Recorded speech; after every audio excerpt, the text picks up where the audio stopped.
Cette vidéo est une présentation de La Revanche, la boutique officielle des Deux Pions.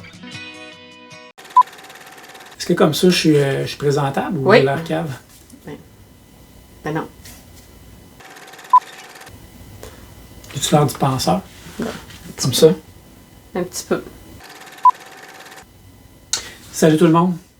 J'étais dans mes réflexions. Je pensais au jeu coopératif que j'allais vous présenter aujourd'hui. Je m'appelle Jeff de la chaîne Les Deux Pions. Et on continue aujourd'hui, découvre ma ludothèque. J'étais avec ma fidèle collaboratrice Nat. Salut Nat! Salut Jeff! Et on continue avec les jeux coop. On a fait cette section-là des jeux coop la dernière fois.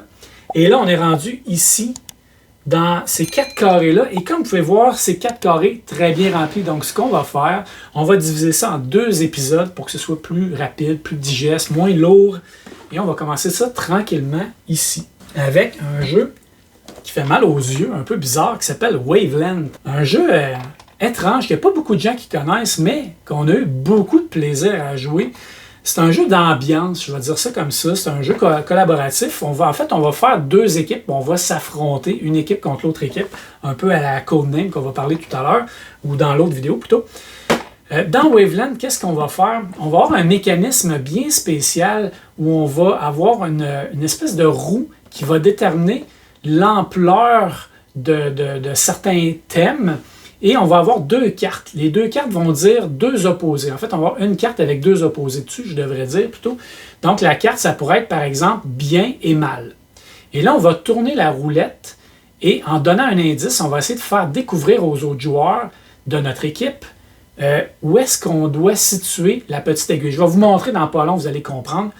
Ce qui est le fun avec le jeu, c'est qu'on peut jouer coop. Donc, nous, on a joué régulièrement 100% coop. Il y a une personne qui faisait deviner, toutes les autres essayaient de deviner, puis on essayait d'en réussir le plus possible, ou on peut jouer une équipe contre l'autre équipe.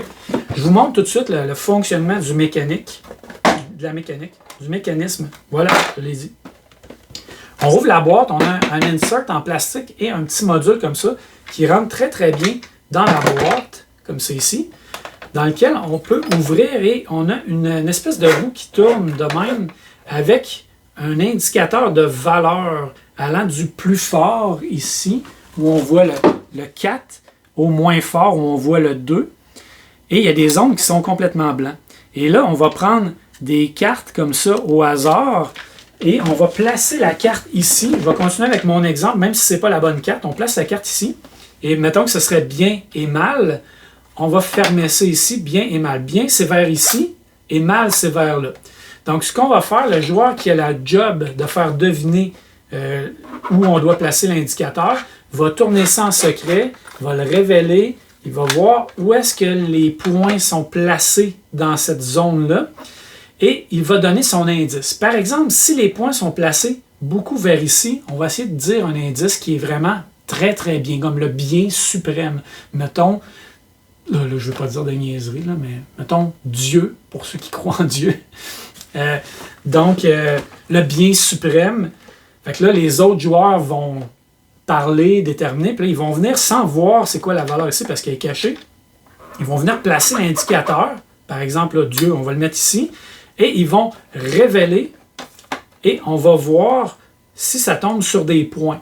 Là, dans mon exemple, admettons que c'était un peu plus comme ça. Bien là, on est tombé sur 4 points, donc on fait 4 points. Mais si j'avais dit quelque chose de plus difficile, admettons que ça se trouve ici et j'ai dit, par exemple, bien, mal, ça se trouve ici, admettons.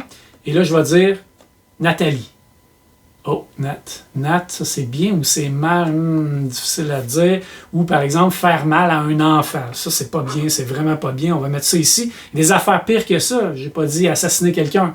Fait que là, on va révéler et on va voir. Souvent, quand c'est plus dans le milieu un peu, c'est plus difficile. Bref, c'est une petite gimmick vraiment le fun, vraiment intéressante, vraiment unique. J'ai absolument vu ça dans aucun autre jeu et on a eu bien du plaisir avec ça. C'est pas Nat? Ouais. On continue avec Harry Potter. Ça fait longtemps qu'on a joué. Hein? Ouais, Hogwarts Battle. Donc, c'est un deck building coopératif dans l'univers d'Harry Potter. Bon, là encore, là, je suis sur un terrain glissant. Il y a beaucoup de de polémique ces temps-ci avec la créatrice d'Harry Potter, mais oublions ça, ça a été acheté avant ces polémiques-là. Ça reste un jeu coop d'Harry Potter dans lequel on va vivre le film, les enfants vont vieillir et on a 7 boîtes à ouvrir dans le jeu qui va rajouter des cartes, rajouter des défis et avec un deck building de façon coop, on va essayer de vaincre les adversaires connus comme Rogue. Je les connais. Moi, je suis pas un fan tant que ça de Harry Potter. Je les connais pas toutes, mais mes enfants ont adoré ça. On a passé la campagne au complet. Et c'est un jeu qui est semi-évolutif. Tiens, je les ai ici. Draco Malfoy. Comment il s'appelait, lui, donc je me souviens pas. En tout cas, ils sont tous là. Tous les personnages que vous connaissez. Voldemort, évidemment, à la fin. Tous les personnages que vous connaissez, vous allez pouvoir les jouer, les ennemis. Et il y a plein de choses que vous allez débarrer au fil des parties dans les boîtes. Vraiment une belle boîte, un beau contenu, un jeu bien le fun, mais là, c'est à vous de voir si vous voulez encourager la licence ou pas. Je continue avec Flip Ship. Alors, Flip Ship, vous aurez remarqué que c'est un palindrome qui se lit aussi bien à l'endroit qu'à l'envers. Donc, c'est un jeu vraiment spécial, c'est un jeu coop. C'est un jeu de pitch-note ou de... Je sais pas comment appeler ça, mais on fait flipper des vaisseaux et on essaie de les faire atterrir sur des cartes. Si vous connaissez Space Invader, ça ressemble beaucoup à Space Invader, mais en format jeu de société carte qui descend, trou. Et nous, on a des vaisseaux qu'on va essayer d'envoyer et de flipper pour qu'ils tombent sur les cartes pour les vaincre. Je vous montre quand même de quoi ça a l'air. Et je peux vous dire qu'on a eu un fun fou avec ce jeu-là. Donc, on voit les vaisseaux aussi qui vont descendre. Et là, on a des petites rondelles comme c'est ici. On ne le voit pas bien, là, mais il y a des petits vaisseaux comme ça qu'on va prendre, qu'on va mettre sur le bord de la table et on va les swinguer comme ça pour qu'ils flippent et qu'ils tombent comme ça sur des vaisseaux. Et les vaisseaux qui vont toucher, ça va les détruire. Et on essaie d'empêcher les vaisseaux de descendre et de venir détruire la planète. Et ce qui est le fun, c'est qu'on va gagner des pouvoirs ici qu'on va débloquer. Par exemple, pouvoir que s'il tombe sur 2 cartes, il détruit 2 cartes plus les adjacentes, des trucs comme ça. On peut reflipper une deuxième fois. Je continue avec TTMC. Encore là, coop, oui, mais coop en équipe. C'est un jeu... TTMC, ça veut dire tu te mets combien? Tu te mets combien sur 10? C'est un jeu de connaissances à la Cranium ou McQuiz ou des trucs comme ça. Et on va faire des équipes. On pourrait jouer tout individuel et là, ça ne serait pas un jeu coop, mais on va faire... Souvent, on joue en équipe. On va choisir un jeton et le board est ici. Comme ça. Donc, le plateau de jeu est directement sur la boîte. Et notre objectif, c'est de se rendre jusqu'en haut, le premier, en répondant à des questions qui sont par catégorie.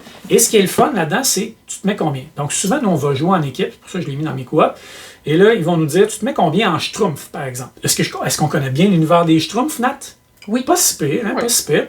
Fait que là, on va se donner une note sur 1 à 10. On va dire, par exemple, nous, on pense qu'on a 7 sur 10 pour les schtroumpfs. Alors, sur la carte, il y a 10 questions en ordre croissant. La première pourrait être de quelle couleur sont les schtroumpfs, par exemple.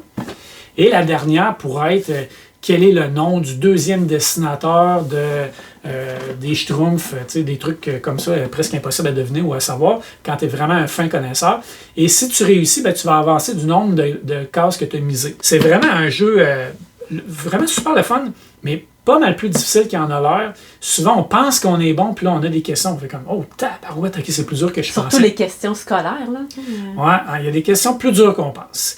Et il y a aussi un TTMC de poche qui existe, si jamais ça vous intéresse. Donc, oui, ça pourrait être un jeu qu'on joue tous individuel, mais souvent, on va jouer en équipe. Donc, on a mis ça dans les jeux. C'est bien de mentionner aussi que c'est une édition québécoise. Hein? Oui, ça, c'est l'édition québécoise ici. Donc, c'est des questions avec du stock que vous allez connaître. Ouais. J'en passe partout. Là, je continue avec Chronicles of Crime, enquête criminelle.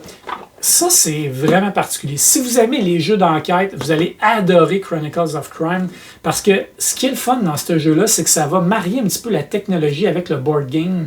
C'est-à-dire qu'on va avoir une scène de crime, des cartes avec des lieux, puis une enquête à réaliser. Qui est le meurtrier? Quelle est la cause du meurtre ou des choses comme ça? Comment on va faire ça? C'est avec des cartes. Et sur les cartes, je vais vous le montrer, il va y avoir des codes QR comme c'est ici, à scanner sur chaque carte, chaque lieu qu'on va aller.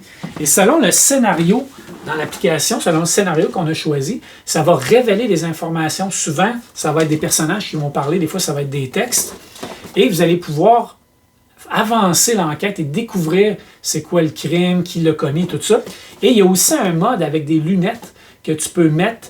Ouais, merci Nat. Il y a un mode avec des lunettes que tu peux mettre pour voir littéralement en 3 dimensions la scène de crime. C'est vraiment cool. Fait que là, tu regardes ça, tu dis, hey, il y a un couteau là. Fait que là, tu vas voir le couteau, tu scannes le couteau, puis là, ça te donne des indices. Vraiment différent et particulier. On a bien aimé ça. Je sais pas pourquoi je mets tous les jeux là-bas. Je continue avec la section ici. Il y a plusieurs jeux là-dedans. Je vais aller avec 2 petits jeux.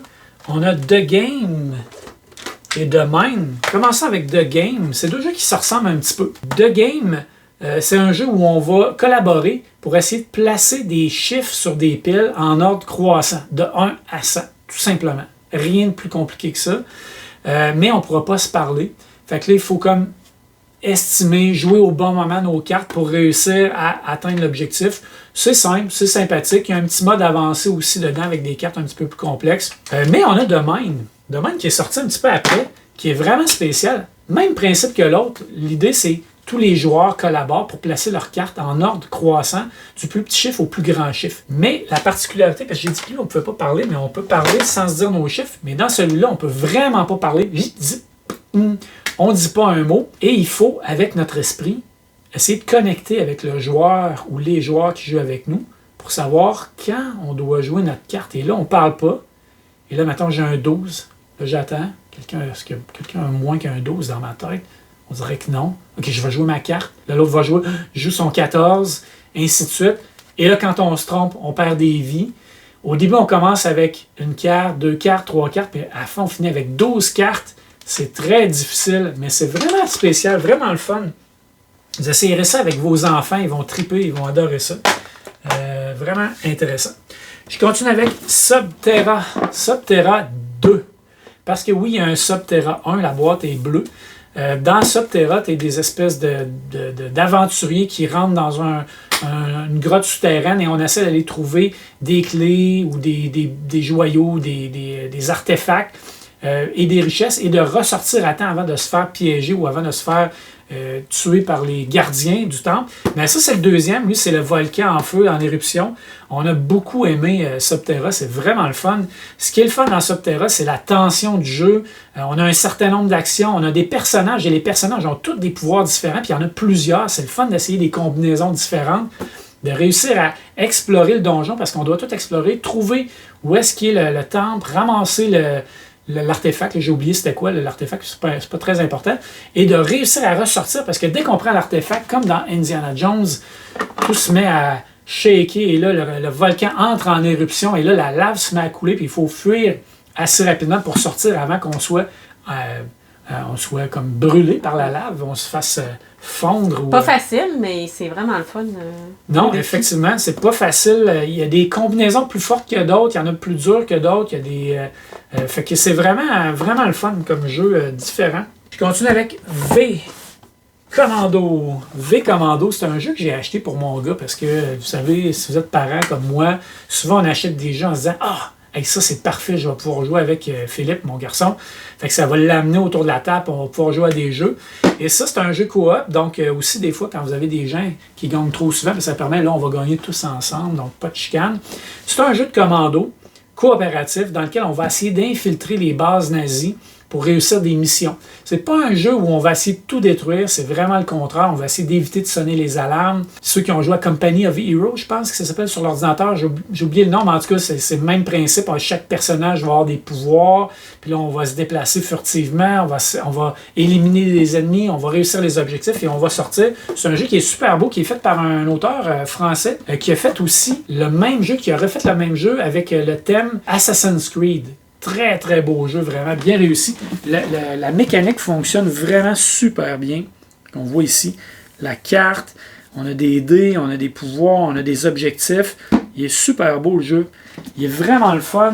Mais malheureusement, on n'a pas joué tant que ça. On a joué 2-3 parties maximum, puis il n'a pas ressorti depuis ce temps-là. J'aimerais bien rejouer avec mon garçon, mais c'est ça la vie. Je continue avec... je parle pas tant que ça aujourd'hui, ça va aller vite, cette vidéo-là. Ça va être ma plus courte. J'ai dit ça la dernière fois. Ça va être ma plus courte depuis un certain temps, puis ça a pris 45 minutes. Mais je pense que ça va aller vite. Je continue avec 5 Minute Dungeon. Wow! Ce jeu-là, c'est un jeu complètement crackpot. C'est fou complètement. 5 Minute Dungeon, vous avez déjà tout le jeu quasiment. On a 5 minutes pour réussir un donjon. On est coopératif. On a toutes des cartes avec un héros et qui ont des cartes différentes chacun. Et là, on vire des cartes et il faut réussir à placer nos cartes qui ont des valeurs dessus. Ça peut être des flèches, ça peut être des épées, ça peut être courir, ça peut être des sorts, toutes sortes de choses comme ça. Et on va essayer de réussir à passer les cartes du donjon, ouvrir les portes, passer le monstre ou l'objectif qu'il y a dedans, le piège, n'importe quoi, le plus rapidement possible en 5 minutes ou avant 5 minutes. Évidemment, au début, c'est facile, ça va bien, c'est pas trop difficile. On joue contre le bébé barbare, il n'est pas trop dur à battre. Mais là, plus ça va, plus on rend ça complexe, puis les boss deviennent de plus en plus durs. Il y a de plus en plus de portes à ouvrir. Ça devient de plus en plus chaotique. Ça devient très chaotique parce qu'on a 5 minutes, puis là, ça crie. Là. OK, joue ton épée. Non, j'ai une flèche, c'est moi qui joue la. Là, on joue les cartes en même temps. Là, on essaie de se retrouver là-dedans. On tasse les cartes comme ça. Ça revole un peu partout, puis là, on continue. Je vous montre un peu de quoi ça a l'air en arrière. Donc, on a des héros avec leur deck. Chacun a leur deck différent.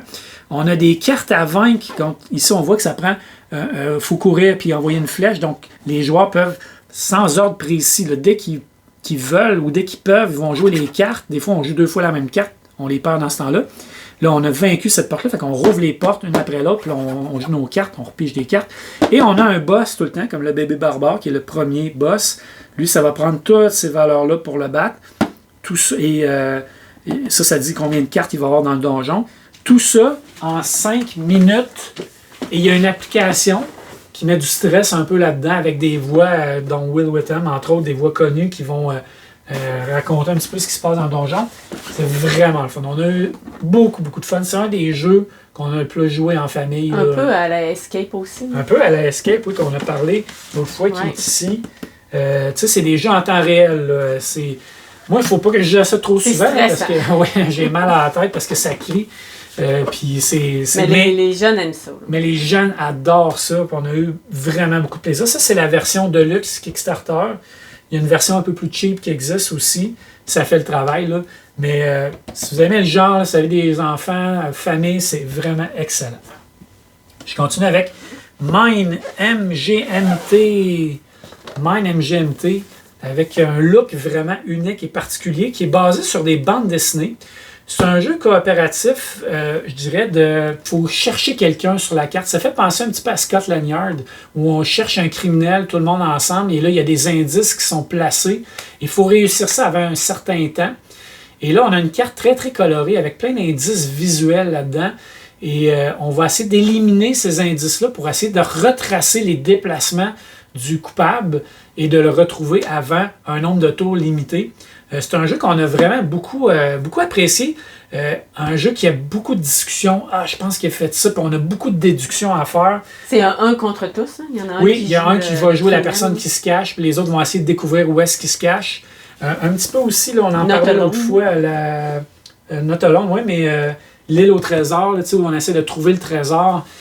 Dans celui-là, c'est 100% coop, c'est-à-dire que les autres retrouvent le meurtrier ou le meurtrier réussit à s'échapper. Le visuel est basé, comme je disais, sur des bandes dessinées, donc vraiment unique et intéressant pour ceux qui aiment le look. Il y a beaucoup d'éléments sur la carte et tous ces éléments visuels-là vont devenir des indices dans le jeu.